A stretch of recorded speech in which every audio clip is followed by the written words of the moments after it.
LIC का एक insurance plan जीवन लक्ष्य प्लान नंबर 933, उसमें आपको वही सब बेनिफिट मिल जाते हैं जो कि आपको कन्यादान पॉलिसी में बताए जाते हैं। तो आइए सबसे पहले जान लेते हैं कौन कौन इस पॉलिसी को ले सकते हैं। उसके बाद मैं आपको एक एग्जांपल लेके बताऊंगा कि इसमें आपको कितना प्रीमियम पे करना होगा और क्या क्या बेनिफिट्स इसमें आपको मिल जाते हैं। इसके साथ साथ मैं आपको ये भी बताऊंगा कि हम इसे कन्यादान पॉलिसी क्यों कहते हैं।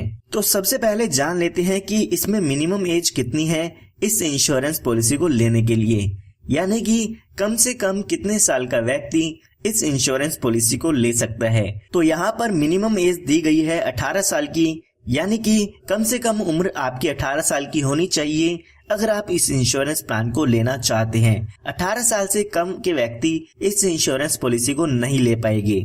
यहाँ से एक बात पता चलती है कि आप इस पॉलिसी को अपनी बच्ची के नाम पर नहीं ले पाएंगे, क्योंकि कम से कम उम्र 18 साल की होनी चाहिए और आपको ये पॉलिसी अपने नाम पर लेनी होगी अगर आप इस पॉलिसी के बेनिफिट आपकी बच्ची को देना चाहते हैं। यहाँ पर जरूरी नहीं है कि आप मैरिड हो या अनमैरिड हो, कोई भी व्यक्ति जो 18 साल से ज्यादा का है वो इस इंश्योरेंस पॉलिसी को ले सकते हैं। उसके बाद हम बात करते हैं मैक्सिमम एज की, यानी कि ज्यादा से ज्यादा कितनी उम्र के व्यक्ति इस इंश्योरेंस पॉलिसी को ले सकते हैं। तो वो उम्र यहाँ पे दी गई है 50 साल की, यानी कि 18 साल से लेके 50 साल के व्यक्ति इस इंश्योरेंस पॉलिसी को ले सकते हैं। उसके बाद हम बात करते हैं पॉलिसी टर्म की, यानी कि इस इंश्योरेंस प्लान को अगर आप लेते हैं तो कितने साल के लिए इस पॉलिसी को ले सकते हैं। तो यहाँ पर आप 13 साल से लेके 25 साल तक इस इंश्योरेंस पॉलिसी को ले सकते हैं। कम से कम आपको ये बीमा 13 साल के लिए लेना होगा और ज्यादा से ज्यादा इसको आप 25 साल के लिए ले सकते हैं। इनके बीच में आप कोई भी टर्म चूज कर सकते हैं, जैसे कि 15 साल, 20 साल, 21 साल, 22 साल, जो भी आप इसमें लेना चाहते हैं वो टर्म आप यहाँ पे ले सकते हैं। उसके बाद हम बात करते हैं प्रीमियम पेइंग टर्म की, यानी कि आपको अपनी पॉलिसी में कितने साल तक पॉलिसी का प्रीमियम पे करना होगा। तो यहाँ पर मैं आपको बताना चाहूंगा कि इसमें आपको 3 साल की छूट मिल जाती है, यानी कि जितने साल की भी आप पॉलिसी टर्म लेते हैं उससे 3 साल कम आपको आपकी पॉलिसी का प्रीमियम पे करना होता है। मान लेते हैं आप 21 साल के लिए इस इंश्योरेंस पॉलिसी को लेते हैं, तो उससे 3 साल कम यानी कि 18 साल के लिए उसमें आपको अपनी पॉलिसी का प्रीमियम पे करना होगा। उसके बाद 3 साल आपको उस पॉलिसी की किस्त नहीं भरनी होगी। उसके बाद हम बात करते हैं मिनिमम सम एश्योर्ड की। मिनिमम सम एश्योर्ड मतलब कम से कम आप कितने रुपए का बीमा इसमें आप ले सकते हैं। 1 लाख रुपए का बीमा आप इसमें ले सकते हैं। इसका मतलब ये नहीं है कि आपको इसमें 1 लाख रुपए पे करने होंगे। इसके बेसिस पे जो भी आपका पॉलिसी का प्रीमियम है, मैच्योरिटी है, डेथ बेनिफिट है, वो सब कैलकुलेट किया जाता है। उसके बाद हम बात करते हैं मैक्सिमम सम एश्योर्ड की, यानी कि ज्यादा से ज्यादा बीमा आप इसमें कितने रुपए का ले सकते हैं। तो यहाँ पर इसके लिए कोई भी लिमिट नहीं दी गई है। ये आपकी इनकम पे डिपेंड करता है कि आपकी इनकम प्रूफ के अकॉर्डिंग LIC आपको ज्यादा से ज्यादा बीमा इसमें कितने रुपए का देती है। तो ये हमने देख लिया है कौन कौन इस इंश्योरेंस पॉलिसी को ले सकते हैं। आइए अब एक एग्जांपल लेके इस पॉलिसी के बारे में समझते हैं। तो यहाँ पर एग्जांपल समझने के लिए हम मान लेते हैं कि जो आपकी उम्र है वो 30 साल की है और उसके बाद आप इस इंश्योरेंस प्लान को 21 साल के लिए लेना चाहते हैं, यानी कि जो हमारी पॉलिसी टर्म होगी वो 21 साल वाली आप इसमें ले लेते हैं। उसके बाद अगर हम प्रीमियम पेइंग टर्म देखते हैं तो यहाँ पर वो हो जाएगी 18 साल की, यानी कि जो भी आप टर्म लेते हैं उससे 3 साल कम आपको प्रीमियम पे करना होगा। यहाँ पर आपको 18 साल प्रीमियम पे करना होगा अगर आप 21 साल के लिए इस पॉलिसी को लेते हैं। उसके बाद हम सम एश्योर्ड मान लेते हैं 10 लाख रुपए का, यानी कि 10 लाख रुपए का बीमा आप इसमें लेना चाहते हैं। तो अगर हम इस पॉलिसी के प्रीमियम की कैलकुलेशन देखते हैं तो यहाँ पर लगभग 53,140 रुपए के करीब आपको पहले साल में इसका प्रीमियम पे करना होगा।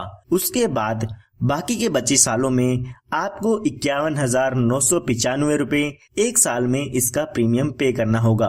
अगर आप 6 महीने में, 3 महीने में या हर महीने में इस पॉलिसी की किस्त भरना चाहते हैं तो वो भी आप स्क्रीन पर देख सकते हैं। तो यहाँ पर हमने अभी जो आपकी उम्र है वो मानी थी 30 साल की, तो आने वाले 18 सालों के लिए यहाँ पे आपको प्रीमियम पे करना होगा।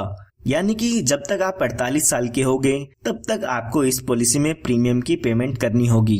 अगर हम टोटल देखते हैं कि इन 18 सालों में आपने कितना प्रीमियम पे किया है, तो आपने लगभग 9,37,054 रुपए इसमें पे किए हैं। जब आपके यहाँ पर 18 साल पूरे हो जाएगी, उसके बाद 3 साल यहाँ पे आपको कोई भी प्रीमियम पे नहीं करना है, और जब आपके 21 साल पूरे हो जाएंगे तो यहाँ पर आपकी पॉलिसी की मैच्योरिटी हो जाती है, यानी कि जो आपका इंश्योरेंस है वो यहाँ पर खत्म हो जाता है। जब आपकी यहाँ पर पॉलिसी की मैच्योरिटी होगी तो उस समय यहाँ पर टोटल आपको 21,29,000 रुपए के करीब अमाउंट मिल जाता है, जिसमें आपका 10 लाख रुपए का सम एश्योर्ड होता है, 10,29,000 रुपए का बोनस होता है और 1 लाख रुपए का फाइनल एडिशनल बोनस होता है। तो ये टोटल मिला के आपको लगभग 21,29,000 रुपए के करीब अमाउंट इसमें मिल जाता है मैच्योरिटी पर। हमारे एग्जाम्पल में ये हमने बात तब की है जब हमारे पॉलिसी होल्डर के साथ कोई भी दुर्घटना नहीं होती है, यानी कि उसकी डेथ पॉलिसी के दौरान नहीं होती है। आइए अब मैं आपको बताता हूँ कि इसे कन्यादान पॉलिसी भी क्यों कहते हैं। मान लेते हैं जब आपने ये पॉलिसी ली तो आपकी जो लड़की है उसकी उम्र 1 साल की है, तो अगर आप इस पॉलिसी को 21 साल के लिए लेते हैं तो लगभग जब वो 22 साल की हो जाएगी तो उस समय आपको अपनी बेटी की शादी के लिए या एजुकेशन के लिए वहां पर आपको पैसा मिल जाता है। यानी कि जब आपकी पॉलिसी खत्म होगी तो उस समय आपके पास पैसा होगा जिससे आप अपनी लड़की का कन्यादान कर सकते हैं या उसकी शादी कर सकते हैं। तो आइए अब एक एग्जांपल लेके जानते हैं कि अगर पॉलिसी के दौरान जिसने भी पॉलिसी ली थी उसकी डेथ हो जाती है तो उस केस में कन्यादान कैसे होगा। तो यहाँ पर हम मान लेते हैं कि पॉलिसी शुरू होने के 4 साल बाद पॉलिसी होल्डर की डेथ हो जाती है। डेथ कभी भी हो सकती है, पॉलिसी शुरू होने के 2 साल बाद भी हो सकती है, 1 साल बाद भी हो सकती है, या पॉलिसी शुरू होते ही हो सकती है। तो हमारे केस में मान लेते हैं कि पॉलिसी होल्डर की 4 साल बाद डेथ हो जाती है। तो यहाँ पर डेथ होने के बाद यहाँ पर आपको आगे पॉलिसी का प्रीमियम पे नहीं करना होगा, आपका प्रीमियम वहीं पे खत्म हो जाता है। बाकी के बचे सालों के लिए आपकी पॉलिसी का प्रीमियम आपको नहीं भरना होगा। उसके बाद यहाँ पर पॉलिसी होल्डर की डेथ जब भी होती है उसके बाद हर साल जो भी पॉलिसी का नॉमिनी है उसको आपके सम एश्योर्ड का 10% हर साल मिलता रहेगा। यानी कि हमारे एग्जाम्पल में देखते हैं तो हमने 10 लाख रुपए का बीमा लिया था और उसका 10% देखते हैं तो 1 लाख रुपए का अमाउंट हो जाता है। तो जो भी पॉलिसी का नॉमिनी होगा उसको 1 लाख हर साल मिलते रहेगी और ये अमाउंट तब तक मिलेगा जब तक आपकी पॉलिसी की मैच्योरिटी होगी।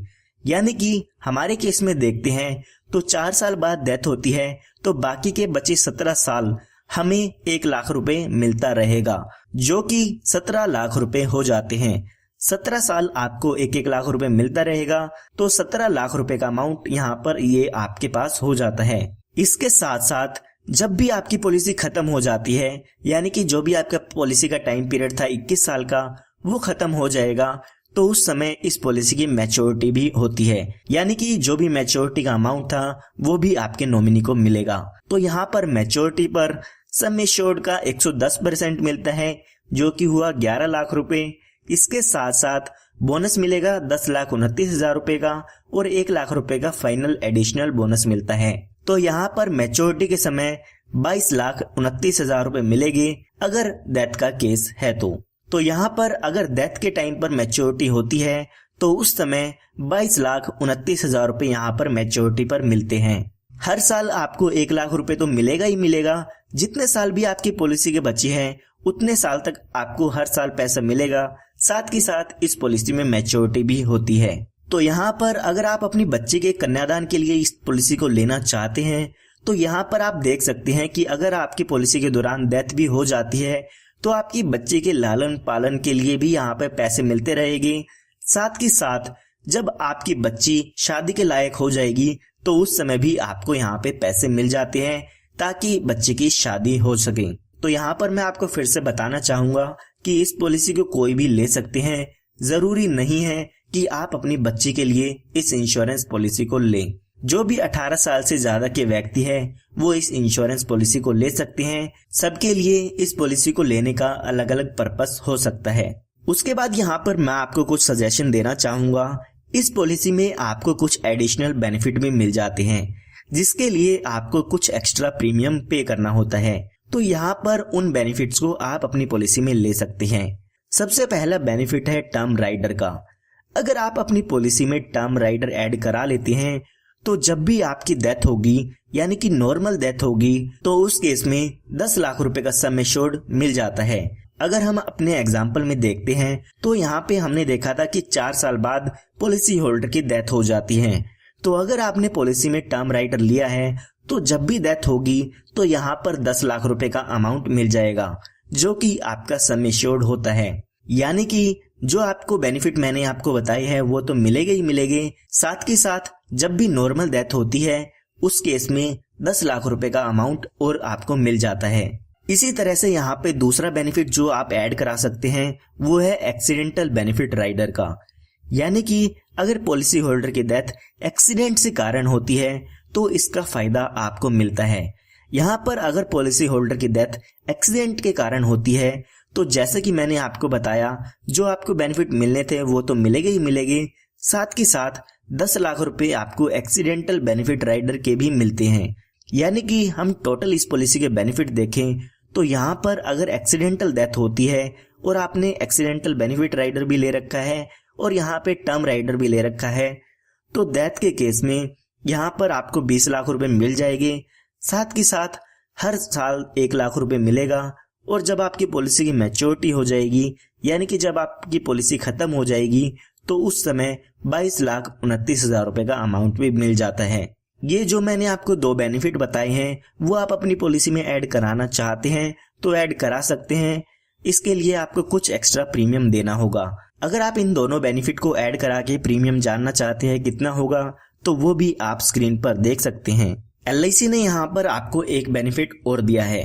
LIC कहती है कि जो भी आपका मैच्योरिटी का अमाउंट है या आपको जो भी डेथ बेनिफिट का अमाउंट मिलना होता है उसको आप हमसे इंस्टॉलमेंट पे भी ले सकते हैं। 5, 10 या 15 साल की आप इंस्टॉलमेंट उनसे बनवा सकते हैं। जो भी आप इंस्टॉलमेंट बनवाते हैं उस पर LIC आपको इंटरेस्ट भी देती है। इसके लिए LIC आपको ऑप्शन देती है, पॉलिसी के दौरान आपको बताना होगा LIC को कि पॉलिसी खत्म होने पर आप इस पैसे को एक साथ लेना चाहते हैं या आप इंस्टॉलमेंट में लेना चाहते हैं। जैसा भी आप कहते हैं उस तरीके से LIC आपको आपके पैसे को आपको दे देती है। उसके बाद बात करते हैं अदर बेनिफिट्स की, यानी कि इस पॉलिसी में आपको और कौन कौन से बेनिफिट मिल जाते हैं। सबसे पहले यहाँ पर आपको कुछ एडिशनल राइडर मिल जाते हैं, यानी कि कुछ एडिशनल बेनिफिट आपको इसमें मिल जाते हैं, जिसके लिए आपको कुछ एक्स्ट्रा प्रीमियम पे करना होगा। तो यहाँ पर आप एक्सीडेंटल डेथ बेनिफिट राइडर ले सकते हैं। उसके बाद आप accidental benefit rider, term rider या क्रिटिकल इलनेस राइडर, ये सब आप अपनी पॉलिसी पर एक्स्ट्रा प्रीमियम दे के ले सकते हैं। उसके बाद आपको इस पॉलिसी में लोन की सुविधा मिल जाती है। पॉलिसी शुरू होने के 2 साल बाद आप अपनी पॉलिसी पर लोन ले सकते हैं। उसके बाद अगर आप अपनी पॉलिसी को सरेंडर कराना चाहते हैं तो पॉलिसी शुरू होने के 2 साल बाद आप अपनी पॉलिसी को सरेंडर करा सकते हैं। उस समय जो भी आपकी पॉलिसी की सरेंडर वैल्यू होती है वो LIC आपको दे देती है। जो भी आप लोन लेंगे उसका इंटरेस्ट यहाँ पे आपको पे करना होता है और आपकी जो पॉलिसी है वो भी चलती रहेगी। लेकिन अगर आपकी पॉलिसी अगर आप सरेंडर कर देते हैं तो आपकी पॉलिसी बंद हो जाती है। उसके बाद हम बात करते हैं मोड ऑफ पेमेंट की। तो LIC यहाँ पर 4 पेमेंट के मोड देती है। आप 4 में से कोई भी ऑप्शन ले सकते हैं।